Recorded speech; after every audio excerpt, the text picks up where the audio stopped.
who I am, and then the rest of it's really about you, and I hope to give you at least one thing that you can walk away with that you can apply to your either personal life or business life or both that might be helpful to you. So I'm going to defer to, at times to have you look at the screen here. So the book is called The Art of the Nudge, and it is about unlocking potential, and I'll tell you more about that. But first, I'd like to share a little bit about my story. We all have a story, right? Oprah said so we must, right? For those sorry, I spent some time in a neck brace watching daytime television. Yeah, we all have a story. And, my story is my story, and I'm sure it's no more interesting or compelling than yours, but it is this. So I studied psychology. Anybody study psychology? Oh, good. One willing to admit it, two. Three. Yay. I see some of my peeps in the house. So I went into psychology for basically three reasons.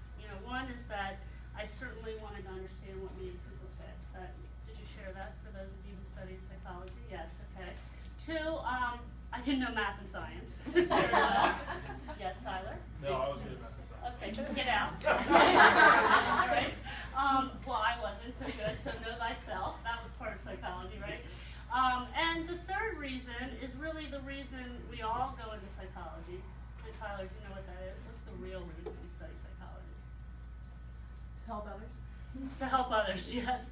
Or lie to ourselves. Yes. Understand women. Understand women. How's that working out for you, Tyler? All right, well, we can unlock that potential, maybe. I don't know, we'll see. Well, they say denial just ain't a river in Egypt, and that's probably true. So the reason we really go into psychology is to understand the crazy from which we come, and so back to your therapist you go, Tyler. Figure that out. And, in all seriousness, we all come from crazy, I believe. It's just the level, just the extent of the crazy from which you come. And I come from a family where I had a mother who had some pretty serious psychological issues, depression, anxiety. She had shock treatment. That was back when it was very common. And, she was also charismatic and loving and warm and funny and all those things. But she had that side of her, and not, to no surprise, it was part of my job to make her feel better, try to help her, and I wasn't always successful with that. But it was definitely part of why I went into the field, because, no shock that I like helping other people and helping unlock potential. I couldn't always unlock my mom's. She was kind of stuck at a time when the resources were different, medicines were different, etc. So definitely an inspiration as to why I studied psychology, and I really like helping people, like I said, help themselves and unlock their own potential. And I believe that, understanding ourselves and the emotional intelligence quotient is a big part of that. So I spent most of my career in that field. I started as a family therapist at the age of 22. I was an in-home family therapist, knocking on people's doors out of college, right? No experience in Lancaster County. No Amish people, they don't let you in. But I would knock and, I'd go, "Hi, I'm Christine, I'll be your family therapist." And they just, why they let me in their homes, I have no idea. None whatsoever. But desperation called and I answered. But it was the best and worst job I ever had. I hope you had at least one job like that in your life, because I think we all need to get the crap kicked out of us a little bit early on to get better. But I really learned a lot about people and a lot about how to work, and I loved what I was doing. I spent the first 5 years getting trained in a very kind of provocative way, one-way mirrors, people behind the mirror call in, say to the family, all kinds of stuff. And I loved it, but I didn't love the setting with which I was working. I really loved business. I knew I loved this, but I also knew I loved business because my dad was a self-made businessman. He grew up on a farm in Port Royal. Any Penn Staters here? Okay, you went by Port Royal every time you went to Penn State. You blinked, there it went, right? He grew up in that little town and got a degree at Penn State in agriculture. And then he came out selling chicken feed. They called him the chicken doctor.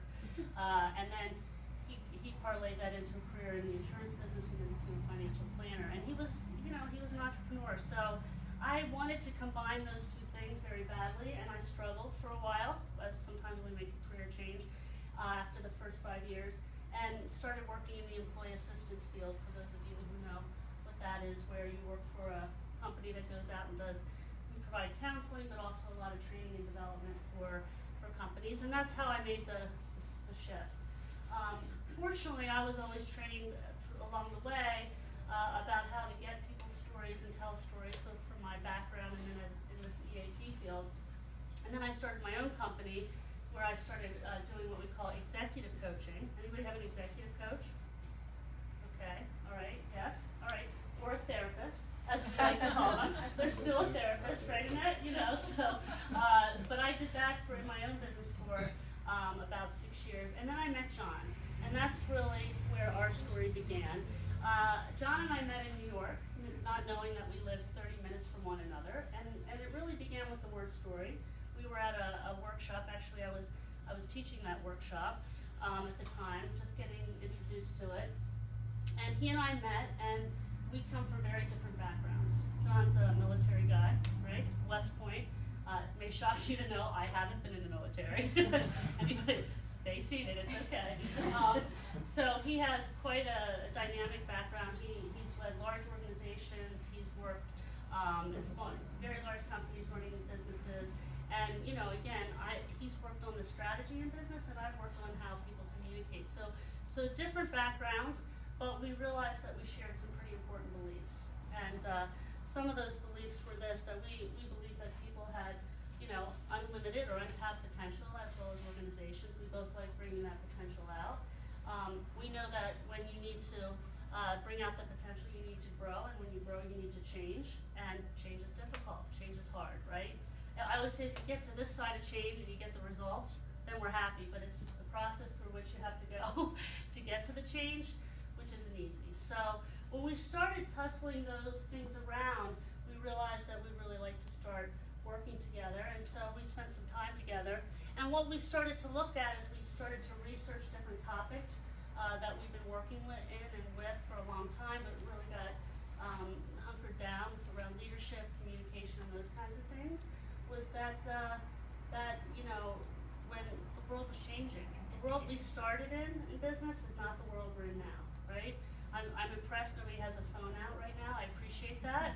I was walking through the Marriott at the Philly airport today, and 3 people were sitting next to each other like this. Mm-hmm. And so the pace of technology is staggering, which is happening. The millennials are here.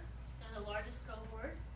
They're soon going to be the largest cohort, not only in the world, but in business. And, right? Yeah? You just said raise your hand because his phone's on his lap. That's right. It's close. Don't. It's upside down. May I It's see it? upside down. May I see And it? here you go. These are all my May I words. touch it? There you go. All right, thank you. I'm going to get the phone at my mouth. You know what?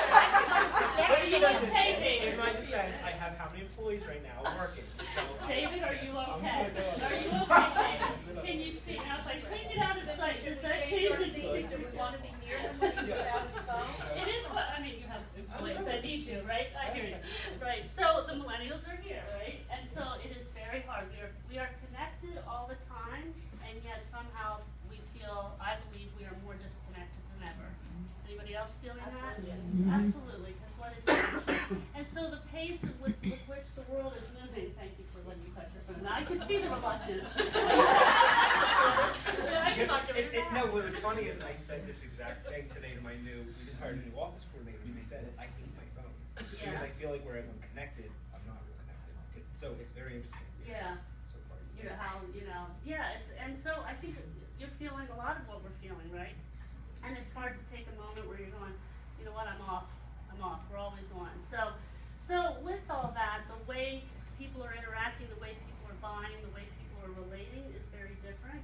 And John and I were thinking, you know, how do we navigate in this new world, and how do we help people navigate?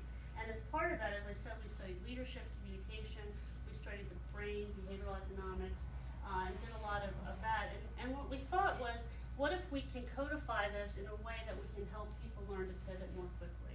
And so that's the work we've been doing, and what we have come to figure out is that as part of our framework, and that's what we call it, is a leadership, communication, and sales framework, you know, how to be more effective in terms of how we inspire people to take action.